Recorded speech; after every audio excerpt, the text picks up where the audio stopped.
ከመሬት በታች ያለችው ጥንታዊቷ ከተማ የደሪንኩዩ ሚስጥር ደሪንኩዩ አንደርግራውንድ ሲቲ።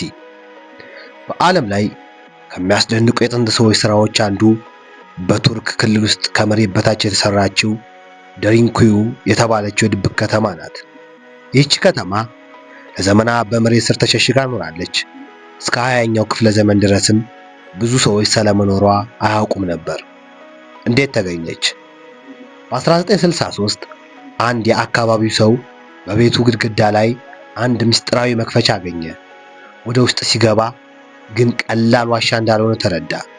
ከተማ የሚመስል ትልቅ የመሬት ስር መንገድ፣ ክፍሎችና የአየር መስመሮች ተገኙ። ደሪንኩዩ እስከ 18 የመሬት በታች ደረጃዎች እንዳላት ይገመታል። ከ60 ሜትር በላይ ወደ መሬት ውስጥ ትወርዳለች።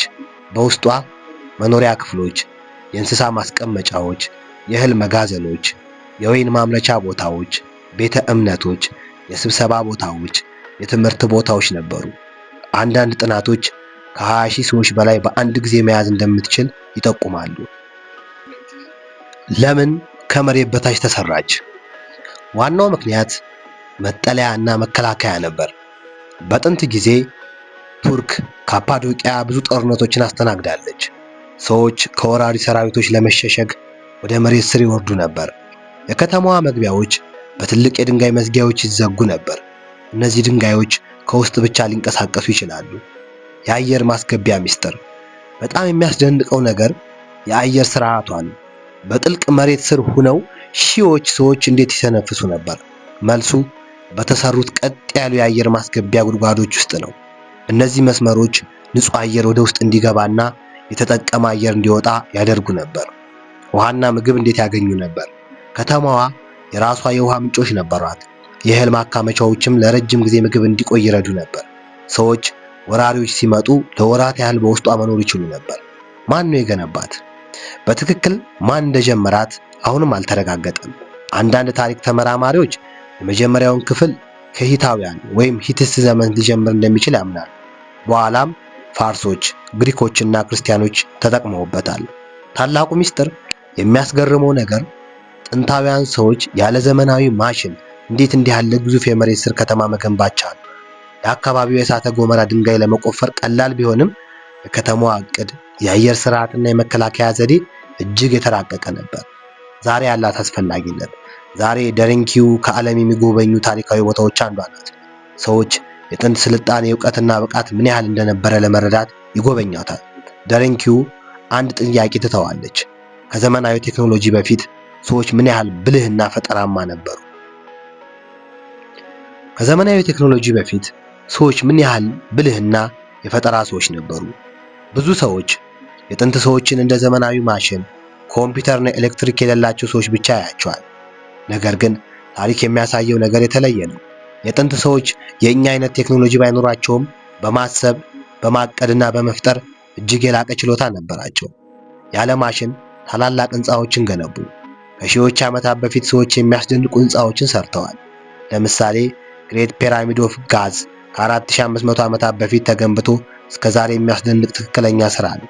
የጥንት የሮማውያን የውሃ መስመሮች አኳዳክትስ በረጅም ርቀት ውሃ ለማጓጓዝ ተጠቅመዋል። እነዚህን ለመስራት ከፍተኛ የሂሳብ፣ የህንፃና የምህንድስና እውቀት ያስፈልግ ነበር። የሰማይ ምስጢርን ጠንቅቀው ያውቁ ነበር። የጥንት ሰዎች ፀሐይን፣ ጨረቃንና ኮከቦችን በጥንቃቄ ይመለከቱ ነበር። የወቅት ለውጥን ለመገመት፣ የእርሻን ጊዜ ለማወቅ፣ መንገድ ለመምራት የሰማይ ጥናትን ይጠቀሙ ነበር። ዛሬ በስልክና በኮምፒውተር በምናገኘው መረጃ እነሱ በምልክት ያገኙ ነበር። ለምሳሌ የእንስሳት ባህሪን ያውቁ ነበር። የእጽዋት ሕክምናን ይጠቀሙ ነበር። የአየር ሁኔታ ለውጥን ይተነብዩ ነበር።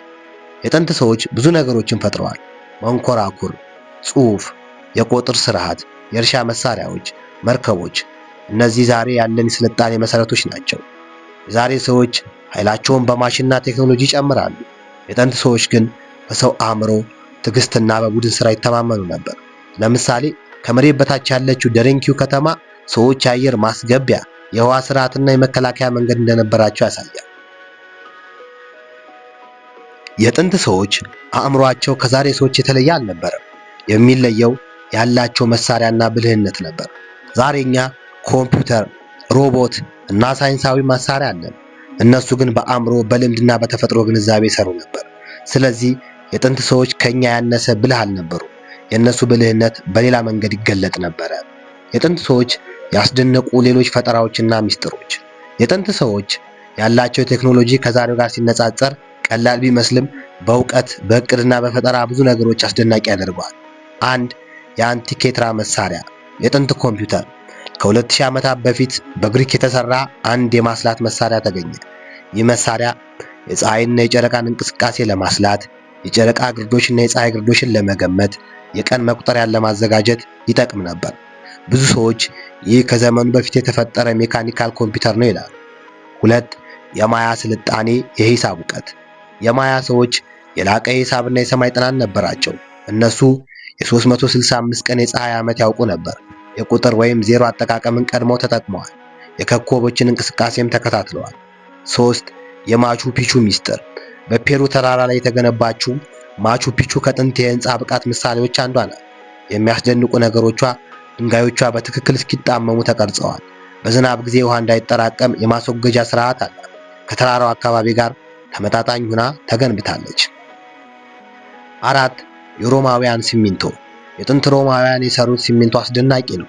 አንዳንድ የሮም ህንፃዎች ከ2000 ዓመታት በኋላም ቆመው ይገኛሉ። በተለይ የባህር ውስጥ ህንፃዎች የሚገርሙ ናቸው። ውሃ ሲነካቸው እንኳን እንደተወሰነ ሁኔታ ይጠነክራሉ። 5 የናስካ መስመሮች። በፔሩ በረሃ ላይ የተሰሩ ግዙፍ ምስሎች ናቸው። ከመሬት ላይ ሙሉ ቅርጻቸው አይታይም። ከላይ ሲታዩ ግን እንስሳት፣ የሰው ቅርጽ፣ ልዩ መስመሮች ይታያሉ።